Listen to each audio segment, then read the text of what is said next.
Di Treskrimsus Polda Sumsel mengamankan 159,7 ton solar palsu dari 2 gudang yang berada di Kabupaten Ogan Ilir pada Jumat dini hari. Sebanyak 5 orang pekerja atau pembuat solar palsu juga ditangkap saat penggerbekan dan telah ditetapkan sebagai tersangka. Menurut polisi, terungkapnya kegiatan ilegal ini berawal dari penangkapan sopir truk tangki yang mengangkut 5 ton solar palsu untuk didistribusikan di Kabupaten Musi Banyuasin. Solar palsu itu diolah dari minyak mentah atau hasil sulingan tambang minyak ilegal di Musi Banyuasin yang dicampur zat kimia seperti asam sulfat hingga menyerupai solar sungguhan. Pemalsuan solar ini diduga telah berlangsung selama bertahun-tahun dengan sasaran distribusi perusahaan industri. Selain menindak terkait Undang-Undang Migas, polisi juga menyelidiki tindak pidana pencucian uang.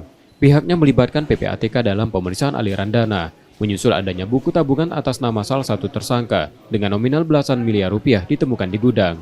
Isi tabungan tersebut ditengari merupakan hasil kejahatan. Polisi juga berupaya mengejar oknum pemodal yang disebutkan para tersangka dalam pemeriksaan. Dari 9 orang ini kami juga melakukan atau mengamankan barang bukti yaitu BBM hasil olahan jenis solar sulingan tanpa izin. Jadi tanpa izin mereka melakukan kegiatan meniru atau memalsukan BBM hasil olahan jenis solar.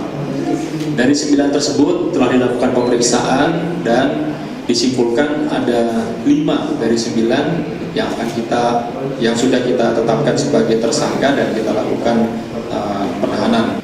Adapun barang bukti yang berhasil kami amankan totalnya 291,7 ton, ini cukup besar, mungkin yang terbesar selama pengungkapan di Direktorat Reserse Kriminal Khusus.